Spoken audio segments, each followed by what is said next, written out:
Hey everyone, welcome to the show Off the Record. I'm Aram Melkoumov, the host. Thanks for tuning in.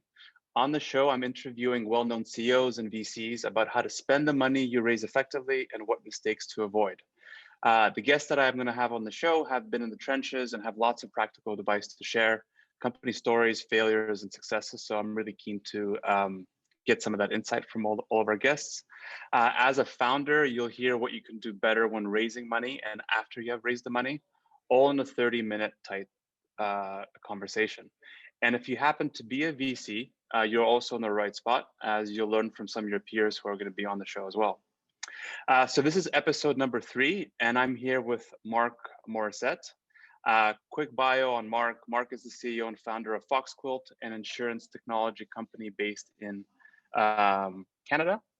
Mark's career spans more than 15 years, having participated in various leadership roles spanning from underwriting, operations, sales, and distribution for some of Canada's premier carriers and fintech organizations, including Aviva and Real Matters. So thank you, Mark. It's great to have you on the show. Thanks for giving us some time.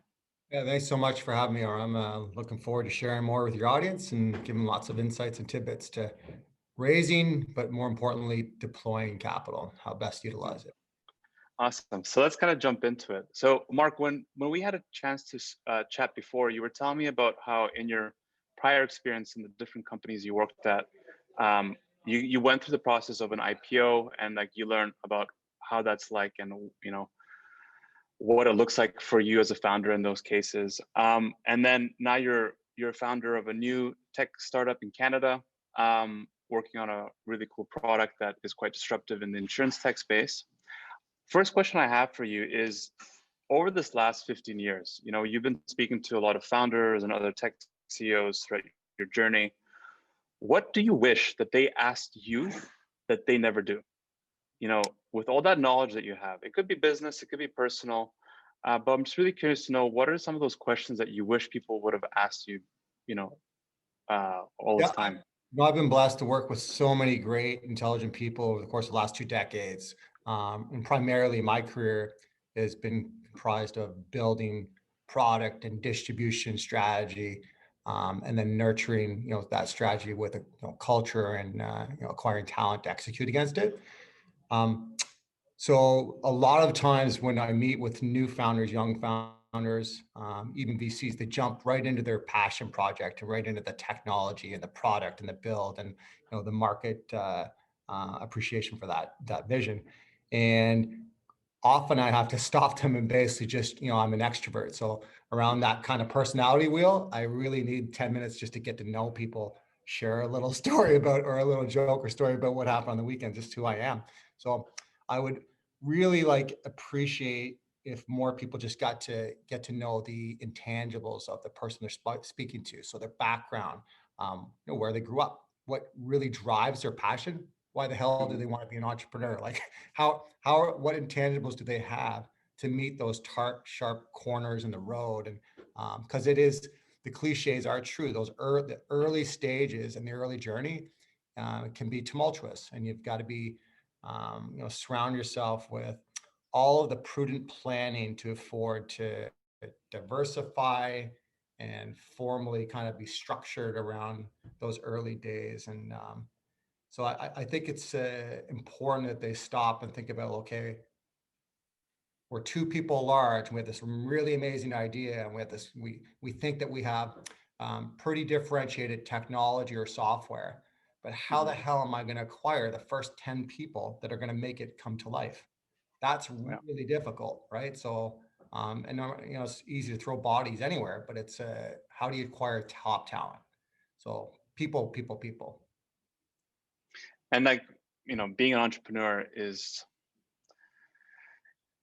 very difficult at times. I can relate, right? It's not a path or an adventure for everybody. Just on that note, what is the one piece of feedback you would give to people embarking for the first time on their entrepreneurial path? Yeah, I mean, early days we're very fortunate that our leadership team had a lot of learning. We're seasoned veterans. Mm-hmm. And, I look at our head of technology that was, our first 3 people in that coffee shop formulating the blueprint of what Foxquilt was going to become in 2016. We've learned a lot, but what I would tell and I share with your audience that they have to basically be really cognizant to surrounding themselves with like-minded people that are going to really embolden that passion or drive or that purpose, the mission for what their company is going to become. And it's got to be mentally all in. So the early days, your closest confidants, your family, your spouse, your partner, Yeah. Small mentors or advisory board of mentors, really important because you need the strength of that community to help shape your vision and keep you staying the course. Mm-hmm. Oh, very cool. Thanks, Mark. So we kind of touched upon it, but in your previous life or in your previous kind of past experience, you went through the process of working at a company where you raised funding and then you went through an IPO. I'm really curious to get your insight on like what you learned during that process in terms of like going through an IPO and having a previous payout via an IPO, in terms of how to spend VC money post raise. Yeah, so yeah, we're obviously very blessed to be on a journey from, let's say I joined, our three leaders. I think, Malin Joshi, our head of technology, was employee number 8. I joined when the company was less than 100 people, and I was partly reporting to the board of a company that basically Series B to an IPO, maybe one of the most prolific fintech companies that was born and raised out of Toronto, Canada. So you learn a lot in that, and you're very enlightened to how the journey works, and basically the prudent planning and very tactical approach to obviously raising onward and upstream capital raises, but more importantly, how to utilize that capital to get you to that next milestone in your journey. And it depends on where you are in the life cycle of your journey. So, to answer your question, early stages, it's you're testing and you're iterating an MVP, right? And you have to be, intrinsically looked within your business model and the team that are basically the founding team of 3 or 4 people that are focused on that early stage MVP. And you have to be, in our case, we were self-funding that initiative, right? And we did our first ideation raise of $1 million, which is peanuts. That's not a lot of money. So we were ruthlessly focused on our differentiation on the back end data science and underwriting platform, the technology. So we were not using that money to just basically go and acquire customers, right? Or acquire bodies that would go and basically test the thesis in the market.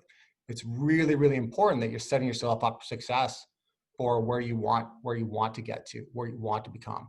And if it's you're a technology company like we are, and you're focused on, owning and designing front, middle, and back end software, technology, data science, then you really have to deploy your capital even early on when you're testing your thesis with, you're building and you're using your capital really wisely early days by using off-the-shelf components, because you're not going to build this multi-million-dollar machine without having it basically tested in the market, right? So, we were seasoned veterans. So Malin, myself, and Krim, the other leaders at that time, you're using off-the-shelf components. It looks sloppy and messy, your front end, and then your marketing, customer acquisition thesis.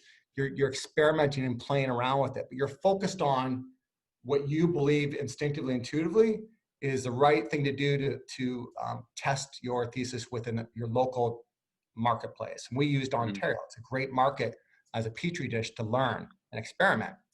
And you afford yourself some time. So you're never using that early stage capital to win the praises of venture capitalists that are going to be there for your prudent seed raise or your Series A.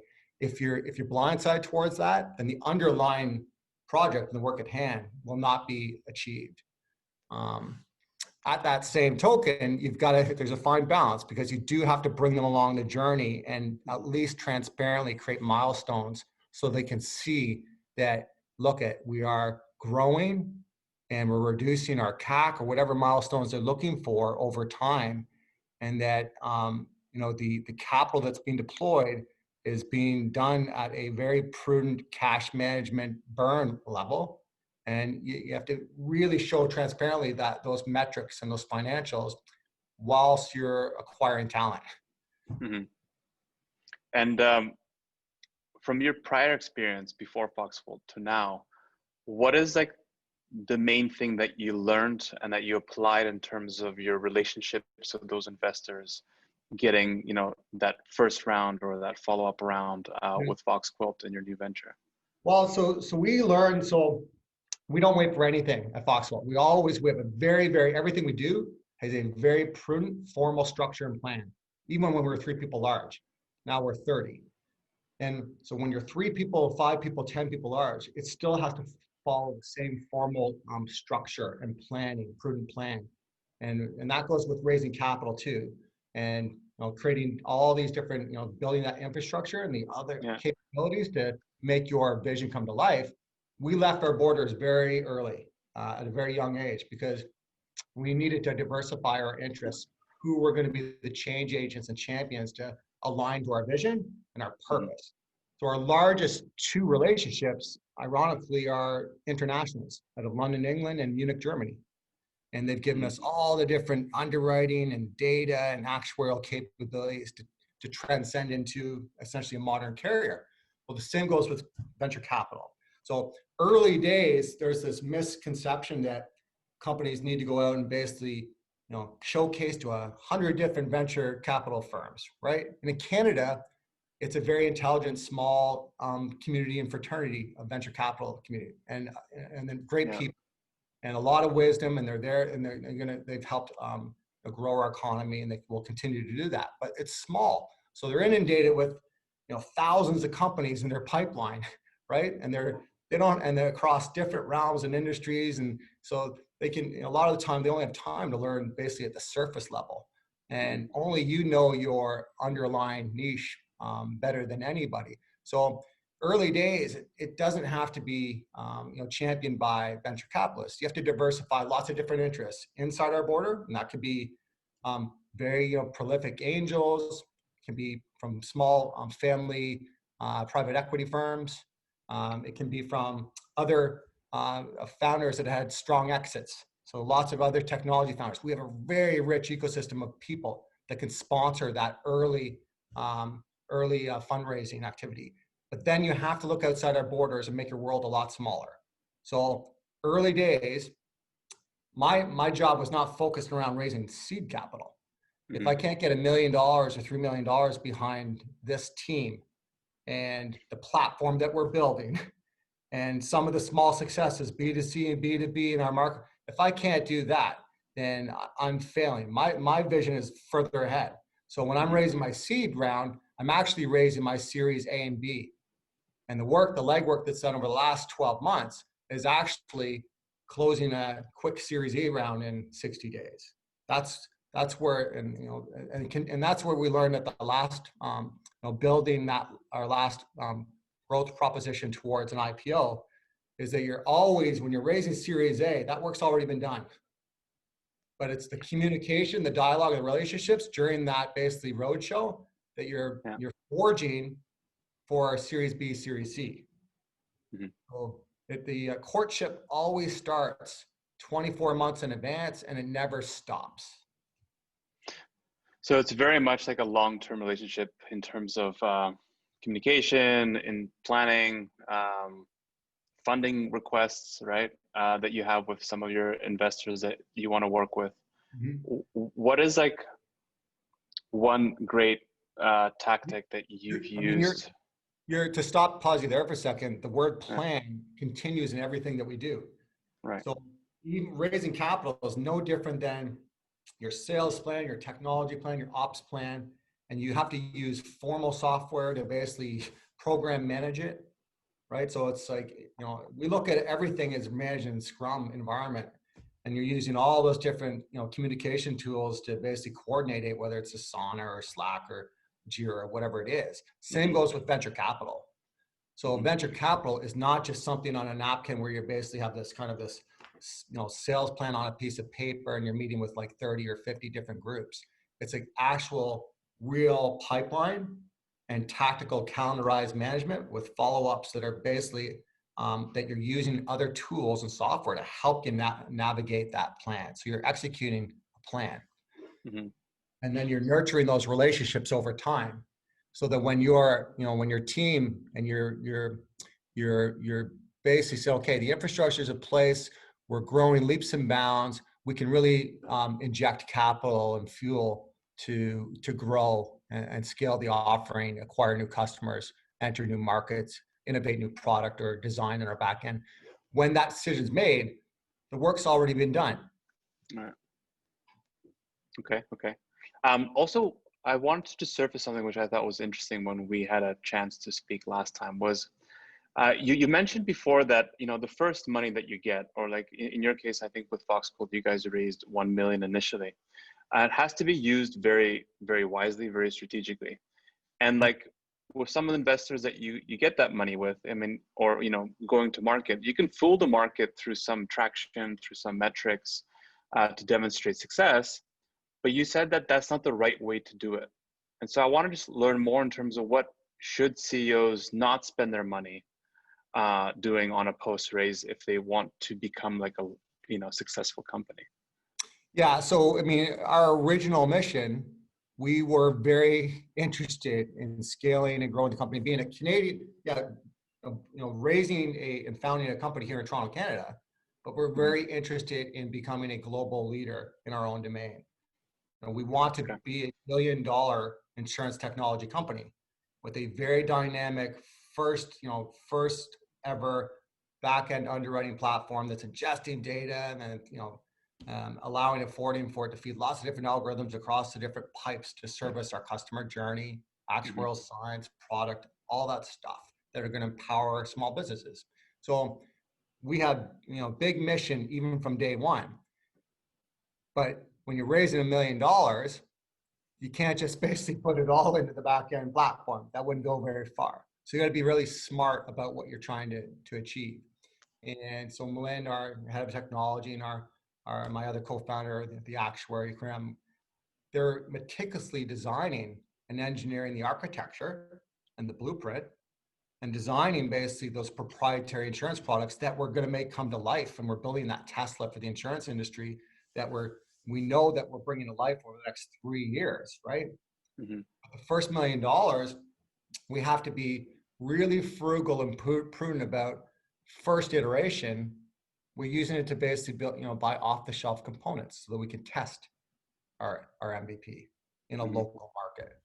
That we can design and basically digitally tag that whole customer journey and build our own front end on nickels and dimes, essentially, so that we can test and iterate, and then give us lots of time, because usually early days you're starting with Canadian money, and you have to be much more patient with Canadians. It's a conservative culture. Even if it's angels or family and friends, and in our case, we're lucky that we had some past relationships. So it was venture capital and private equity, and they're investing in the people essentially and the idea. So you're bringing that idea to shape. It still takes 24 months, and you have to show some measured success in the scorecard that the right things are happening, and that you can showcase that your leadership team is the right team to grow the business model into eventually a $1 billion company. We pride ourselves in the sense that our team doesn't wait for anything.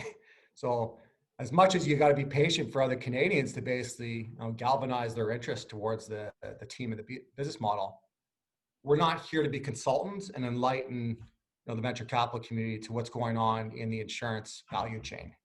And that's not our job. If you're not doing your homework and digging really deep underneath, and you're not sitting down with us having a coffee and talking about, how are you going to basically make greater underwriting profitability on the underwriting core business using technology, data science, et cetera, and having the customer in front of the entire proposition with eased access to insurance capacity at a better buying power. If those right conversations aren't being had, then you got to go find those different stakeholders, whether they're in Greece, whether they're in Switzerland, whether in the United States, that are basically aligned to that purpose. And just keep moving your feet until you find those right stakeholders. And if they're not here in Canada, then so be it. And just to confirm, Mark, the first million that you raised for Foxquilt, it was the investors that got behind the idea were more in it for A, the vision, and B, the team, right? Not so much about what was built yet. And then when you pitched them on like what to do, they were okay with you putting together like an off-the-shelf solution initially at like a lower, say, cost of build initially, just to demonstrate the success of it and like the viability of it before then moving forward with like a larger scale spending. Is that right? Yeah. So, I mean, there's a myriad of different variables here. One, we're blessed and then somewhat unfortunate that we're up against a very regulated, high barrier to enter market, which is a great thing. And Canada is even the best. You know, it's a dynamic marketplace. It speaks for itself. It's top 10th largest GDP in the world. It's a great market that's diverse to experiment within, really test your thesis. The early days, we were seasoned veterans, Krim, myself, and Malin. Malin's built 5 platforms in his career. Most recent platform his team built for 8 years is a multi-billion-dollar valued company that services tier 1 banks, just from a security compliance. Trust what he's doing, right? So trust what he's doing. Trust Krim and I. We've been around before fintech. We was doing coin fintech, building these good customer propositions. So there is a sense of trust in that experience, but we outlay the blueprint and the architecture that's adjoining that blueprint and that that customer journey and the thesis around product, where we see the market going and where we see the customer basically asking and demanding for a richer experience with a better value proposition, value offering at hand. So when 2016 or 17, when we raised that $1 million, we're talking to the longer vision of what we really want to build within the technology and the architecture of the platform, how we're getting there to a $100 million company in 4 years. And just like today, in 2020 and rounding out this quarter, we're now basically launching that full service infrastructure now as a modern carrier. We have our own commercial paper. We can bind issue online. We're launching in the US. We are now basically valued exactly what we said we would be 4 years ago. But now we don't talk about that. We talk about how do we build, not the Tesla for the industry, how do we build the flying car? So all that architecture and the data lakes that we're using to basically feed our algorithms to service the customer's interests. Now we're talking about how do we learn from the data and how does the machine get smarter and passing these benefits off to the customer. So the venture capitalists we meet today, and most of them are internationally, we talk about the flying car. How are we getting basically the machine to be the most dynamic full stack underwriting trading platform that can distribute to a myriad of different distribution channels, but it can also embolden enterprises that can innovate insurance distribution that you've never even thought of before by white labeling our platform and our full services and capacity. So we're always looking 5 years out, the leadership team. In early days, when you're raising the $1 million, yeah, they're investing in the people and the idea, and they know that we're doing it smart, that we're not blowing their money on building the full stack right up front, because you can't do that's cost millions of dollars. You have to build your test platform, if you want to call it that, on just nuts and bolts off the shelf while you spend and you chip away at the secret sauce. So it's 90% off the shelf, 10% secret sauce, and then you get to the 100% secret sauce. And just out of curiosity, Mark, I'm sure the investors are okay with the idea of refactoring the code, or basically like, okay, we're doing this initially, but then we're probably going to like throw out the whole thing and then start with like a proper build. Have you seen different kind of perspectives pass out here from an investment standpoint in terms of like being okay with that, or like if they're have any reservations about that approach? No, I mean, if they truly understand how in our last company, we would change out code frequently, right? Especially as you raise larger rounds of capital that you can invest into the code and the back end and unplug some of these adjoined vendors that are servicing your interests so that you can have more of that control and autonomy on building and designing everything in-house. You're more nimble to service your customers' interests or your different innovative distribution arms that you haven't even thought about. So it's no different within Foxquilt. We pride ourselves in the sense that all of our IP and design now is hosted and harvested inside the organization. We don't have we don't rely on a single outside vendor. That takes time and then intellectual capital to know and know-how. And then the trust with your board of directors, advisory board, and your investors is that we know that the code becomes pretty seasoned after a few years. But it's important that our original, first or second Scrum teams that are actually baking that code, and this is a good pause here for a second as well. In this new virtual world, think about it. We have this hybrid where basically these developers, data scientists, architects, product manager, and our Scrum teams working virtually, right? And they're building or they're writing this book, this novel that hasn't been written before. And there are 5 different writing styles, but you have to make it congruent so that it looks like it's from one author. It's very difficult, right? So that takes a lot of experienced leadership team from your head architect, your head product manager, your CTO. When they're insecure about raising capital and they want to show and they're really proud because they're innovators and they're inventors and they're of their own discipline, we show basically top very surface level schematics to venture capital. And we learned from our last technology company, we don't leave anything behind. Especially in Canada or anywhere else. The US, they can basically go fund $100 million on an idea overnight. So please do not share any of your IP or your very detailed schematics. Share your surface level schematics of what you're building, front, middle, back end, but never share the deep dive in the architecture.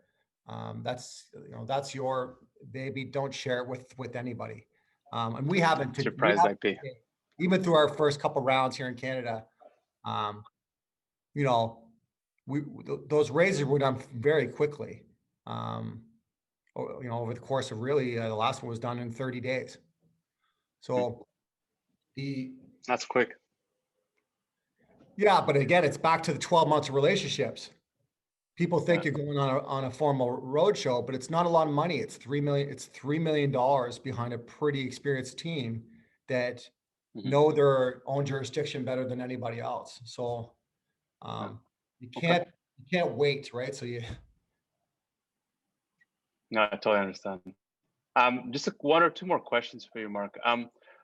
What should, with your experience, what should tech CEOs stop doing with their capital post raise? One or two pieces of advice. Well, a common mistake, they basically get, their treasury becomes basically, full, and they go solve problems by creating solutions with bodies. So they throw bodies at problems without a really calculated formal resource plan, right? So that's a huge mistake that we see quite often. So it's a waste of spend by just acquiring bodies so that they have too many Scrum teams. You got to stay very nimble and you got to be frugal. So even today, we're actually having, it's a very fun locker room, dressing room because we're winning.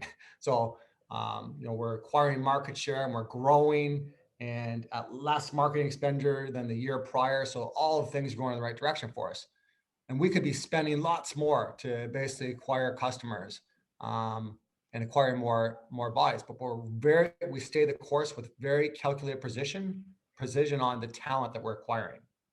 And it's I would never get hired in Malin's tech team. The course to get into his tech teams it's very difficult. So we don't rush to basically acquire talent. We basically measure 10 times, cut once. So and then we solve our own problems within our kind of our own internal means, and we follow different methodologies to basically solve problems. So we never say, I don't know how to can't figure it out. Let's go find someone to figure it out. wrong idea. Mm. And then I think that you can't be fooled by basically acquiring customers through marketing dollars. And it's always a common misconception. Oh, like most technology founders are technologists, and they're focused on what they do best, and that's building and coding, developing, and working within those Scrum teams. But they have no experience in sales or sales discipline and prudent management of acquiring customers.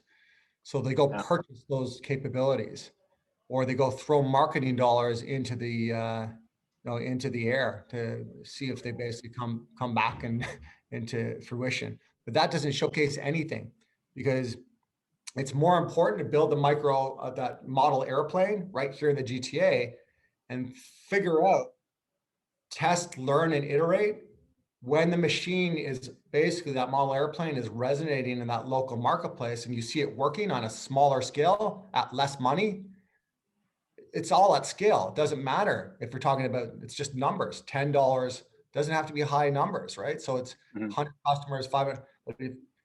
When you do it at scale and it's all calculated at scale, that's more meaningful, and it doesn't cost a lot of money to learn that.